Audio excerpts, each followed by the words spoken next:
E darei la parola ad Abdul Nasser Boladai, che è il responsabile esteri del Balochistan People's Party.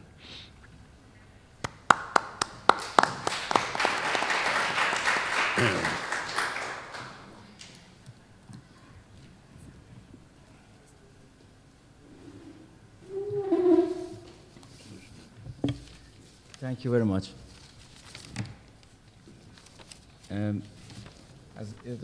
As it was mentioned there, I'm Baloch, and obviously it has become clear that Iran is a multinational country, and we Baloch live in southeastern part of Iran, geographically located where it is today, the Persians say it's Persian Gulf, and the Arabs say it's Arab Gulf, and we Baloch call it Makran Gulf. And it is also the Arab Sea, which is continuous there.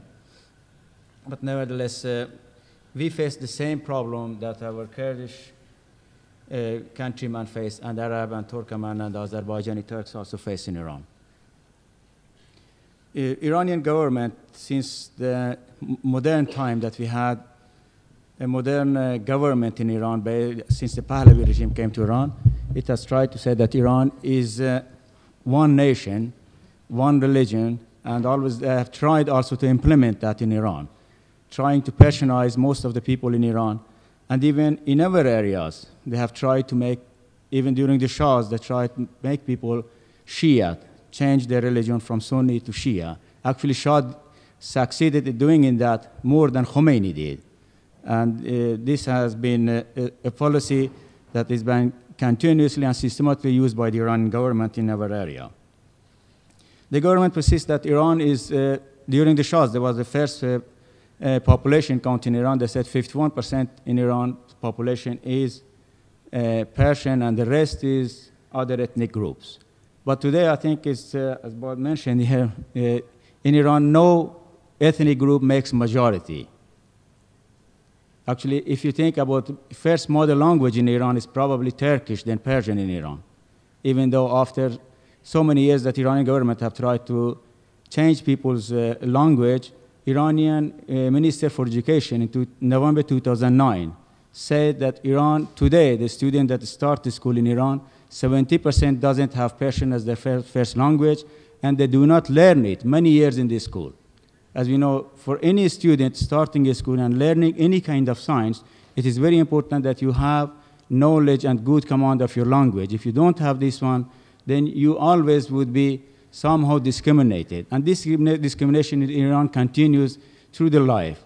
In the universities also, they have some kind of guzinish in Iran. Actually, it is not only to say here that we as a Baloch and as a Sunnis or other groups that are ethnic groups are discriminated in Iran. Even the people who speak Farsi, because they are not part of the establishment or do not believe in the concept of Walayat-e-Faqih. As you know, the Iranian government now is based on the Shia section, which is believe in Walayat-e-Faqih. If you do not believe in that one, other people also who are Shias and who are Persian also are discriminated both in the school and in job market. But we as a Baloch or other ethnic minority and religious group, for instance, Baha'is, everybody knows how they are discriminated, and they do not belong to certain ethnic group in Iran, but they belong to most other, all ethnic groups in Iran. They are in a worse situation compared to anybody in Iran. But they have the system of guzinish, which means that, for instance, in Balochistan, not more than 10% of the students in the university are Baloch. And actually, there has been some kind of work in Iran that shows that people that doesn't have Persian as their mother language in the universities and in the higher education make up only 10%. 90% is the people that have Persian as their mother language, and this shows that how people are discriminated and pushed back in the education system. Even in the job, most of the jobs that are important in the government, there is, in the ad, you can find it is written that you have to believe in the concept of Walayat-e-Faqih. And as a Sunni or as other groups or people that are atheists that do not believe in the Shia concept or even Islam or any kind of religion, how they can believe in the Walayat-e-Faqih? This is also where the people are discriminated. And as I mentioned here before, we have, as a Baloch in Iran, have this difficulty with physical and security, as the other Arabs also and the Kurds. We are, I think, the groups that are mostly in danger of this insecurity in Iran.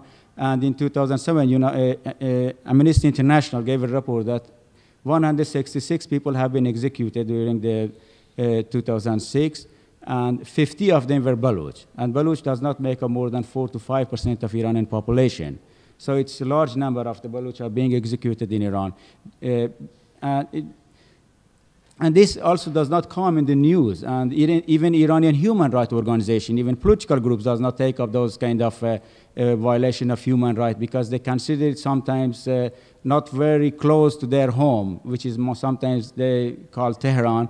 And so it is in the periphery. And also the human rights and political organization do not mention those, why the Iranian government execute more Baloch than other ethnic groups, or why it's more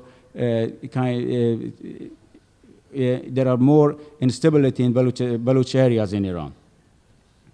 Another situation that we face today in Balochistan is also, as you have mentioned, now we have Baloch get harsher sentences.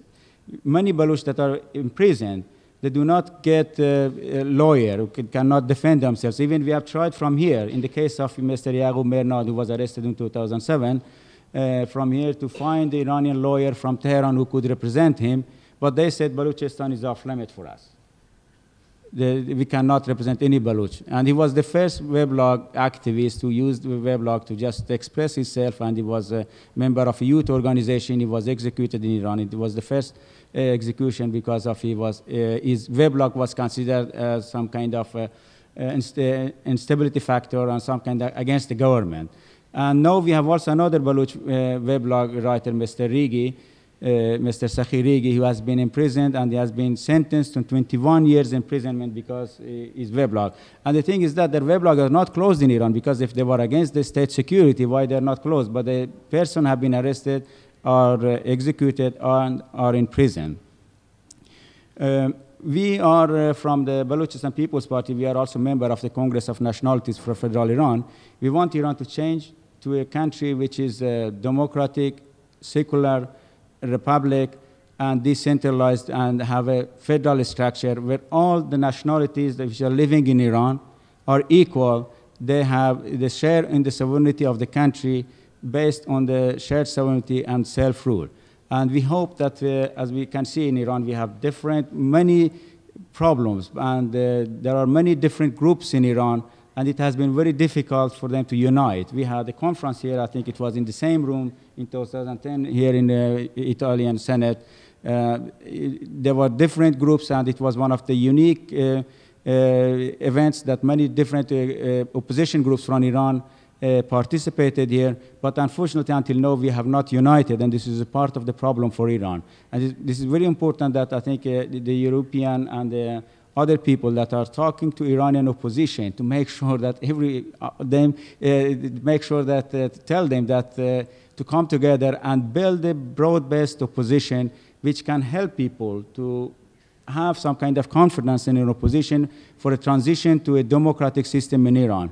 We all know that this will take time, but of course we all have to put our effort, because Iran is a country which is not only, we have a government which is causing instability inside the country, is also destabilizing the region, and also internationally there are concerns for what this government is doing. I think in that unique situation, we, the people of Iran, and the international community have a common cause to change this regime to a regime which is responsible to its people, and to a regime which is responsible to the region and also to the international community. I thank you very much.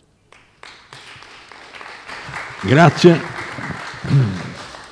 Anche questa è una testimonianza importante. Certo, pensavo in una società come quella in cui viviamo, dove la globalizzazione sembra essere la legge prevalente, vincente, è proprio quando più si estende questa questione della globalizzazione, tanto più invece c'è la tutela delle minoranze.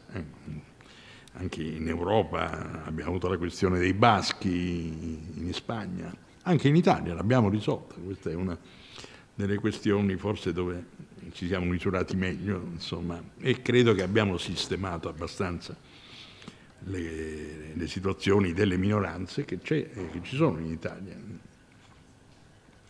Hanno la radio, hanno la televisione e possono esprimersi nella loro lingua. E adesso appunto volevo dare la parola all'onorevole Alessandro Forlani, che ha sempre seguito con attenzione le questioni curde, e poi proseguiamo invece nelle testimonianze. Grazie